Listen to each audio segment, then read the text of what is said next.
நீங்கள் தவறவிட்ட எபிசோடுகளை இப்பொழுதே காணுங்கள் உங்கள் Tandivan.com மற்றும் Tandivan யூடியூப் சேனலில்.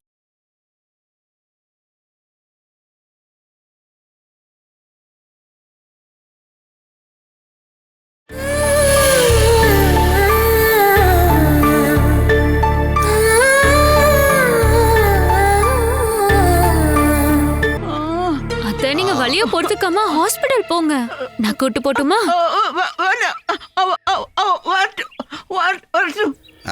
என்ன நீ வேண்டாம், அவ வரட்டும்னு சொல்றாங்க. யார் அது? அனிலா. அனிலா அட என்ன பேசுறீங்க?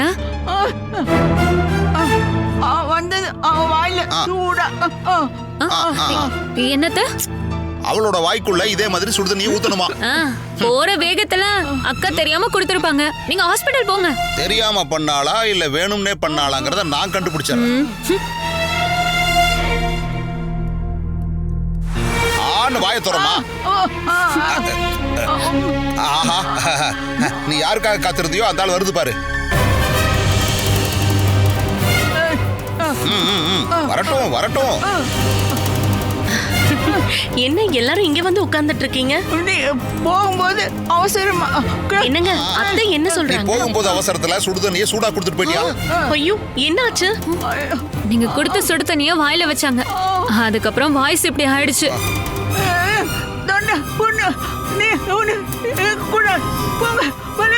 என்ன சொல்றாங்க? சொல்றேன், அம்மாவோட தொண்டை சரியாகலன்னா உனக்கும் எனக்கும் இங்க இடம் கிடையாதுன்னு சொல்றாங்க. அத்தை வலிய குறைக்க கொஞ்சம் தண்ணி கொடுக்கட்டுமா?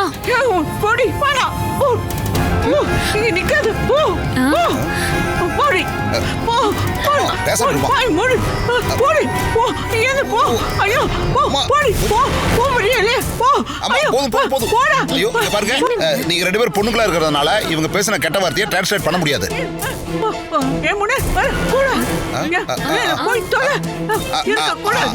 இங்க பாரு, நீ இனிமேல் என்னோட இல்ல அம்மாவோட ரூமுக்குள்ள போக கூடாது. அப்படி ஒருவேளை நீ முன்னாடி வந்தா உன்னோட தலையில கொதிக்க வச்ச சுடு தண்ணியை ஊத்திடுவாங்களாம். நீங்க என் மேல கோவப்படுற அளவுக்கு அப்படி நான் என்ன பண்ணேன்? இங்க பாருங்க, இதுக்கும் எனக்கும் எந்த சம்பந்தமும் இல்ல. போய் சொல்லாத, போடி போடி. உன்னை கொஞ்சம் வாயை மூடிட்டு உள்ள போக சொல்றாங்க. ஏய், வாயில புண்ணு இருக்கிற ஒரு அம்மாவோட மன குமுறல் ரீது, அதெல்லாம் உனக்கு ஒண்ணும் புரியாது. ஏங்க ஒரு நிமிஷம், நீங்களும் பாத்தீங்க இல்லையா? அந்த உப்பு தண்ணியில சூடு கம்மியா தானே இருந்தது. இருங்க அத்தை. அம்மா, நீ இப்படி வெளியே இருந்து கத்திட்டு இருக்காம உள்ள போய் கொஞ்ச நேரம் படு. வாங்க அத்தை, நான் உங்களுக்கு நெய் தடவி விடுறேன். வாங்க. ஐயோ அது போதும், வாங்க, ஸ்ட்ரெயின் பண்ணிக்காதீங்க. ஐயோ, வெறி கொண்ட வேங்கைக்கு இப்படி ஆயிருச்சே.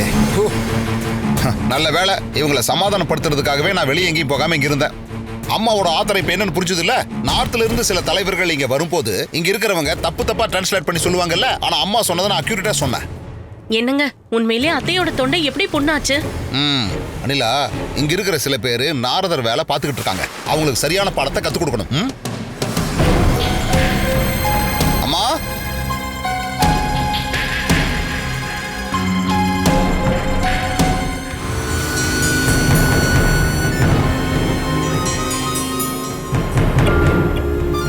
எதுக்காகடா கோவமா இருக்க? அது ஏ சைக்கிள்னு சொன்னதுனாலயா? அததான் எடுத்துட்டு போன்னு நான் உன்கிட்ட சொன்னல. சாரிடா வினு, இதுக்கப்புறம் அப்படி சொல்ல மாட்டேன்டா. என்னோட அம்மாக்கு வேலை கிடைச்சிருச்சு. எங்க அப்பாவும் வேலைக்கு போக போறாரு. அப்புறம் நான் புது சைக்கிளே வாங்கிப்பேன். நீ கோவப்பட்டதுனாலதான் அம்மா உன்கிட்ட அப்படி சொன்னா. எனக்கு அந்த சைக்கிளே வேண்டாம். அம்மு, நம்ம போலாமா?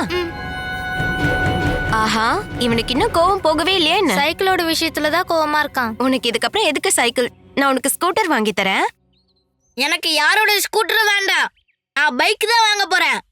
அப்பா கிட்ட சொன்னா வாங்கி கொடுப்பாரு. சரி சரி, இதுக்கப்புறம் அப்பா வாங்கி கொடுக்குற பைக் ஓட்டினாலே போதும். நீ இதுக்காகலாம் வருத்தப்படாத. நாம ரொம்ப சப்போர்ட் பண்ணா இவன் ரொம்பவே அடம் பிடிப்பான். மாமா, நம்ம போலாம். ஆன்ட்டி, நான் இங்கே இருக்கேன். என்ன நாளைக்கு கூட்டிட்டு போறீங்களா? ஒன்னும் இல்ல, நீ வினுவோட கோவத்தை போக்கதான் நாளைக்கு வரேன்னு சொல்றல. அம்முக்குட்டி இங்கே இருக்கட்டுமே ஆன்ட்டி. இப்ப இவ இப்படிதான் சொல்லுவா. ஆனா ராத்திரி ஆனது சுபாவம் மாறிடும். அதுக்கப்புறம் இவளை கூட்டிட்டு போக நடுராத்திரி நான் வர வேண்டியதா இருக்கும். ஆமா பாலக்கா, நான் போயிட்டு காலையில வரேன்.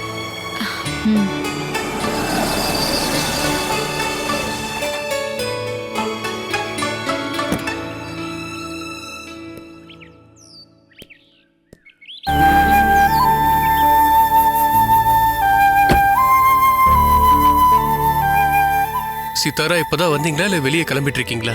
நான் இங்க வந்து பாலாக்கா கிட்ட ரொம்ப நேரம் பேசிட்டு இருந்தேன். எனக்கு நிறைய வேலை இருக்கு, தயவு செஞ்சு நீ கிளம்புன்னு சொன்னதுனாலதான் கிளம்பலான்னு முடிவு பண்ணேன்.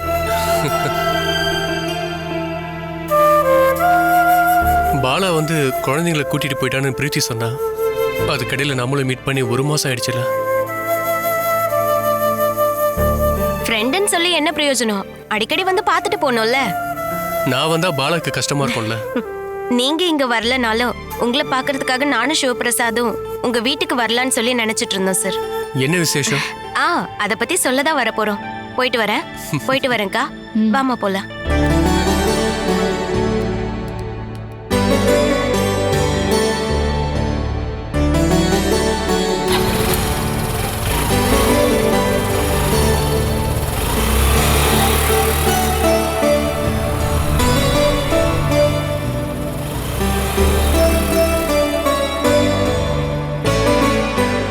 சிவபிரசாத்தை கல்யாணம் பண்ணிக்க சொல்லி சித்தாரா வீட்டுல ஓகே சொல்லிருக்காங்களாம். கல்யாணம் உடனே நடக்க போகுது. அதுக்கு இன்வைட் பண்ண போறதா சொல்லிருக்கான். அவங்க காதலாவது வாழ்க்கையில ஒண்ணு சேரட்டும். வாங்க.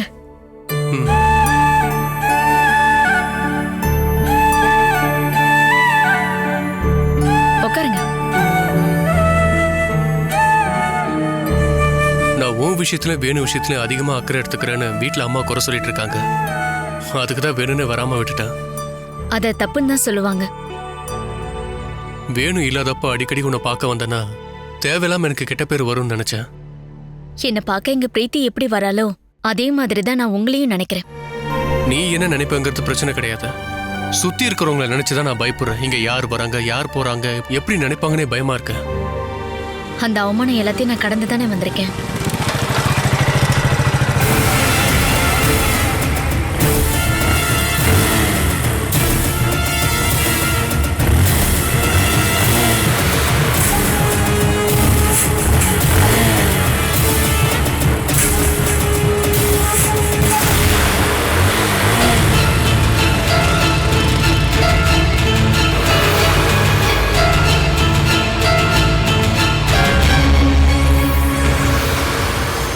அம்மா, அது யாரு? இப்ப நீங்க சொன்னீங்கல்ல, பக்கத்து வீட்டுக்காரங்க யாராவது இருக்கலாம். இனி நீங்க இருக்கிறது பாதுகாப்பு இல்லைன்னு தான் நான் நினைக்கிறேன். பயப்பட ஆரம்பிச்சா எந்த இடமும் பாதுகாப்பா இருக்காது. வேணு வர வரைக்கும் உன்னோட ஹெல்ப்புக்கு லாலி எங்க அனுப்பி வைக்கட்டுமா? எனக்கு என்ன ஹெல்ப்? அதெல்லாம் தேவையே இல்லை. நாளைக்கு கல்லடைக்குறிச்சியில வில்லேஜ் அசிஸ்டண்டா ஜாயின் பண்ண போறேன். பிரீத்தி என்கிட்ட சொன்னா. அதை பத்தி பேசுறதுக்கு தான் நான் இங்க வந்தேன். நாளைக்கு எப்ப போற? 6:30 மணிக்கு இங்க இருந்து கிளம்பணும். அப்ப நானும் வரேன். என் கார்லயே நான் உன்னை டிராப் பண்ணிடுறேன். அப்போ கெட்ட பேர் வராதா?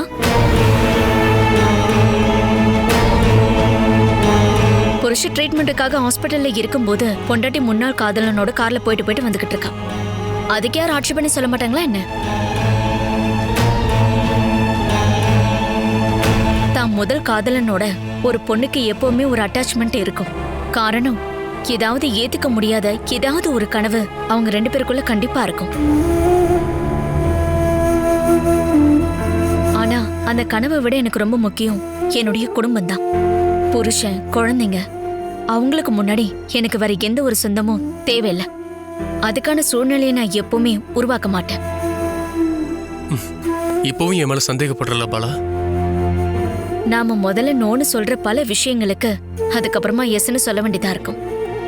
அது ஒரு மனஸ்தாபம். அந்த மனஸ்தாபத்துக்கு நான் எஸ்ன்னு சொல்ல மாட்டேன்.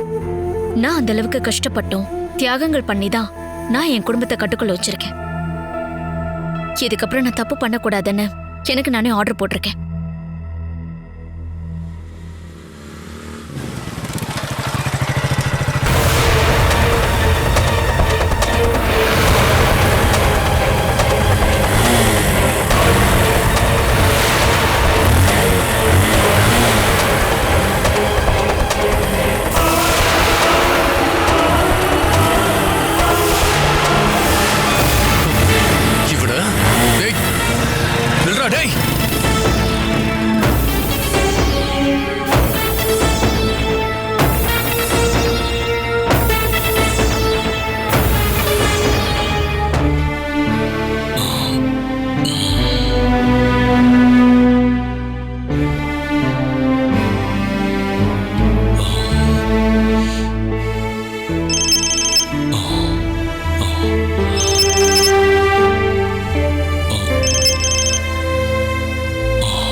தூங்கிட்டீங்களா?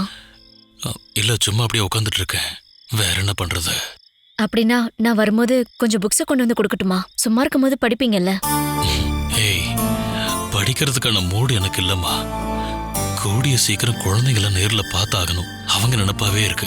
பசங்க பேசணும்னு சொன்னாங்க, தான் ஃபோன் பண்ணேன். அம்மா நீங்க பேசுன வரைக்கும் போதும், என்கிட்ட கொடுங்க. ஏய் நான் தான் அப்பா கிட்ட பேசுறேன். விடு சொன்னா கேளு விடு. ஐயோ ஃபோன் உடைஞ்சிர போகுது. கேட்டிங்கல்ல, உங்ககிட்ட பேசுறதுக்காக சண்டை போடுறாங்க. ஆமா, நானும் கேட்டேன். நீ லவுட் ஸ்பீக்கர்ல போடு, எல்லாரும் பேசணும்ல. இதுக்கப்புறம் இதுல யாரும் கை வைக்க கூடாது. சொல்ல வேண்டியதை இங்க இருந்தே சொல்லுங்க. அப்பா பசங்களா, எங்களை அங்க கூட்டிட்டு வர சொல்லி அம்மா கிட்ட கொஞ்சம் சொல்லுங்கப்பா. அப்பாவுக்கும் ஆசையாதான்ப்பா இருக்கு. நீங்க தங்குற அளவுக்கு எந்த வசதியும் இல்லையே. நாங்க வந்து உங்களை பார்த்துட்டு உடனே இங்க கிளம்பி வந்துடுறோம்ப்பா. நீங்க அம்மா கிட்ட கேளுங்க. நல்ல ஆளுங்க தான். இங்க இருந்து போயிட்டோம்னா அங்க இருந்து வரக்கூடாதுன்னு தான் எங்களுடைய பிளான். இந்த விஷயத்துல உங்க அம்மா என்ன சொல்றாங்களோ அதுபடிதான் நீங்க கேட்கணும். அப்பா நீங்க சொன்னீங்கன்னா அம்மா கேட்பாங்க. கொஞ்சம் சொல்லுங்கப்பா ப்ளீஸ். அப்பா சொல்லுங்கப்பா ப்ளீஸ்ப்பா. இப்படியெல்லாம் கெஞ்சாத. அப்பா சீக்கிரமா வந்துருவாரு. அவ்வளவு தூரம் டிராவல் பண்ணி உங்களை அங்க கூட்டிட்டு போறது எனக்கு ரொம்ப கஷ்டமா இருக்கும். நீங்க போகணும்னு ஆசைப்பட்டீங்கன்னா ஒரு வாரம் கழிச்சு நம்ம பிரீத்தி ஆண்டியை கூட்டிக்கிட்டு அவங்க கார்ல போயிட்டு வரலாம். இனிமே என்கிட்ட பேசாதீங்கம்மா, போங்க.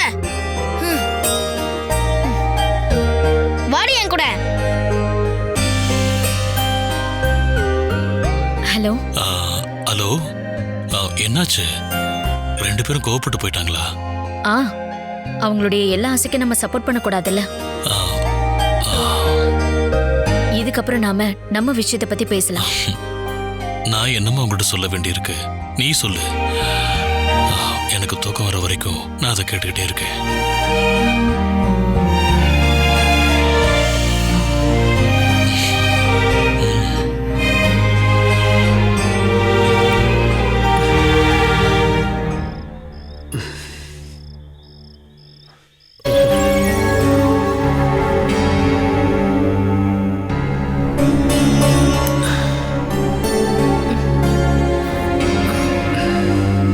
என்னாச்சுங்க? தூக்கம் வரலையா? பகல் முழுக்க தூங்கிட்டே இருந்தல்ல, அதான் தூக்கம் வரல. நாம கொஞ்ச நேரம் அப்படியே வெளியே போயிட்டு வரலாமா? நடக்க போறீங்களா? நடந்துதான் ஆகணும், டாக்டர் சொன்னார்ல. இப்ப வலி கொஞ்சம் கம்மியா தான் இருக்குன்னு நினைக்கிறேன். உங்களுக்கு ஓகேனா நடுராத்திரியில் நீங்க எங்க கூப்பிட்டாலும் நான் எங்க வேணாலும் வருவேன். வாங்க. சரி வா போலாம்.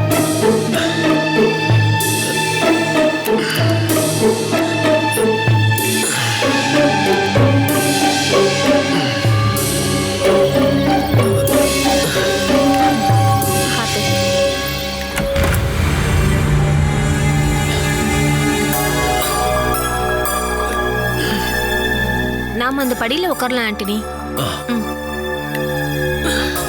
சரி, நீ தூங்குமா?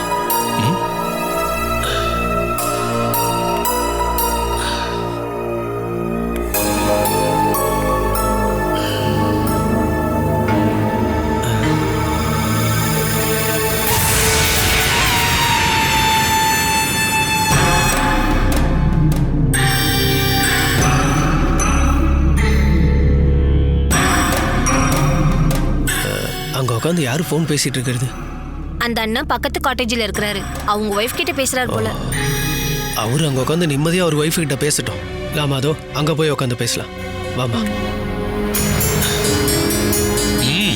நான் கால் பண்றேன். சரிம்மா, ஓகே.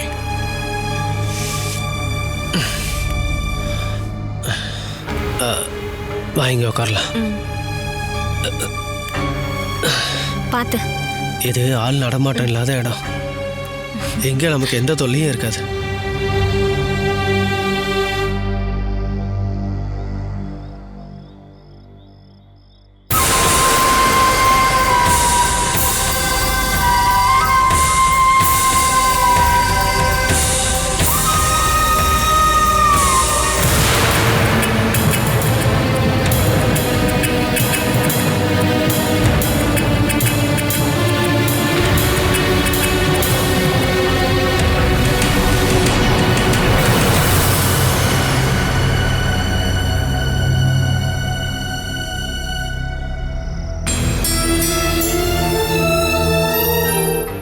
என்னாச்சு? தூங்கலையா? அட எப்ப பார்த்தாலும் தூங்கிட்டு தான் இருக்க. இன்னும் கொஞ்ச நேரம் முழிச்சிட்டு இருக்கலாம்னு பாக்குறேன். நீ வேணா போய் படு. அத்தையோட சத்தம் இது வரைக்கும் குறையவே இல்லைங்க. ஏண்டி சூடான உப்பு தண்ணியை டைரக்டா வாய்க்குள்ள ஊத்துனா 17-14 உலகமும் அவங்க கண்ணுக்குள்ள தெரிஞ்சிருக்கும். இருந்தாலும் அந்த தண்ணி அம்மா வாய்க்குள்ள நான் தான் ஊத்துனேன்னு நினைக்கும் போது இனிமே அவங்க மண்டையை போட்டதுக்கு அப்புறம் வாய்க்கரிசி போட்டது கூட வாயை திறக்க மாட்டாங்க. செத்ததுக்கு அப்புறம் எப்படிங்க வாயை திறப்பாங்க? அடிப்பொடி, இந்த பயம் அவங்களுக்கு செத்தா கூட போகாதுன்னு சொல்ல வந்தேன்.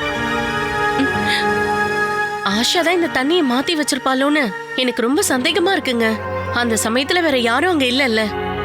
இங்க பாருங்க, நான் ஒரு கிளாஸ்ல சுடுதண்ணியை எடுத்துட்டு வந்து அதை நல்லா ஆத்திதாங்க அவங்கள குடிக்க சொல்லி கொடுத்தேன். நீ கொண்டு வந்து வச்ச தண்ணியில நானும் அம்மாவும் விரல விட்டு பார்க்கும்போது சூடு சரியா தான் இருந்துச்சு. அப்படின்னா நான் இங்க இருந்து போனதுக்கு அப்புறமா தான் ஆஷா சுடுதண்ணியை கொண்டு வந்து வச்சிருக்கான்னு நினைக்கிறேன். ஆனா அதுக்கு ஆதாரம் இல்லையே. என்னங்க ஒரு நிமிஷம், அவகிட்ட ஜாக்கிரதையா இருக்கிறது தான் நமக்கு நல்லது. இப்ப வந்திருக்கிறது ஒன்னும் பழைய ஆஷா கிடையாது. அவ மனசுக்குள்ள வேற ஏதோ எண்ணம் இருக்கு.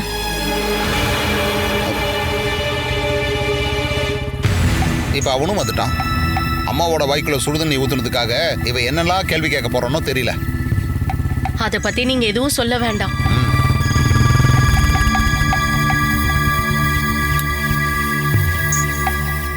என்ன வெளியே உட்காந்துட்டு இருக்கீங்க? சும்மாதான். இங்க உட்கார்ந்தா நல்லா காத்து வரும்ல, குளு குளுன்னு இருக்கும், அதனாலதான். சதீஷ் அண்ணா, வேணும்ண்ணா எங்க இருக்காங்கன்னு கேட்டீங்களா? சும்மா சும்மா போய் கேட்டு என்னடா பிரயோஜனம்? அது வந்து வேணும்னு பார்க்கணும்னு ஆசைப்படுறேன். டேய், நீ அங்க போகாம இருக்கிறது தான் நல்லது. உன்னை பார்த்த உடனே உன் சங்கிலியே மிதிச்சிருவான். அது என்ன வேணா பண்ணிக்கிட்டோம் அவரு. இருந்தாலும் வேணும்னு போய் நான் பார்க்கணும். தெரிஞ்சும் தெரியாமலும் நான் பண்ண எல்லா தப்புக்கும் மன்னிப்பு கேட்கணும். ஆமா, இதை நீ மனசார தான் சொல்றியா? பார்க்க போகணும்னு என் மனசு சொல்லுது. சதீஷா, நீங்களும் என் கூட வரணும். நான் எப்பவும் ரெடியா தாண்டா இருக்கேன். ஆனா என்னோட எல்லா செலவுகளையும் நீ தாண்டா பாத்துக்கணும். அதெல்லாம் நீங்க சொல்லணுமா என்ன? நான் பாத்துக்கிறேன். உங்க எல்லா செலவுகளையும் நான் தானே பாத்துட்டு இருக்கேன். அப்போ நாளை காலையில நாம போலாம். ஓகேடா சுமேஷ், என் பண்ணு கண்ணம் உள்ள போடா. நாளைக்கான செலவுக்கு ரெடி பண்ணிட்டேன். வா, உள்ள போய் படுக்கலாம்.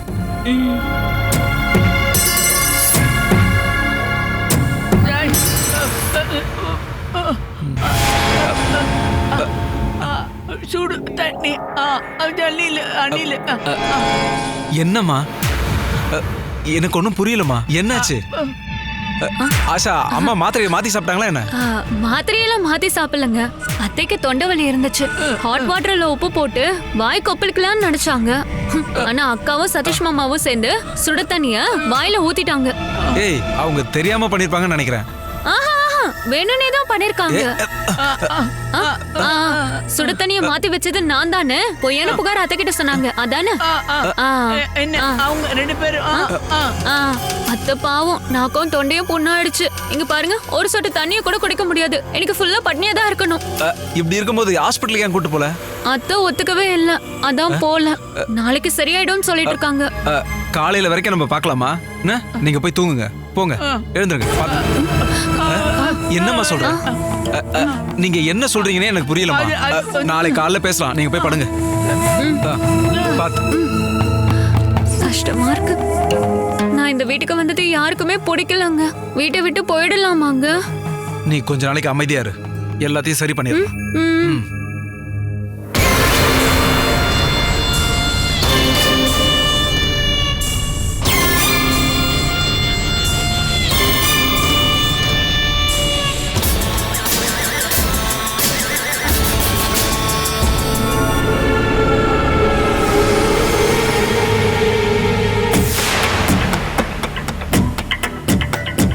ஆஷா, இந்த வீட்ல இருக்க எல்லாருக்கும் சண்டையை மூட்டி விட்டுட்டு எல்லாத்தையும் எடுத்துட்டு போக நீ வந்திருக்கியா? எனக்கு இந்த வீட்ல இருந்து எதுவும் வேண்டாம். நான் எதுவும் எடுத்துட்டு போக வரல. ஆனா ஒரு ஆளை கூட்டிட்டு போவேன், என் வீட்டுக்கார. என் வீட்டுக்கார நீங்க என்கிட்ட ஒப்படைக்கணும். அப்படி இல்லைன்னா நானே கூட்டிட்டு போயிடுவேன்.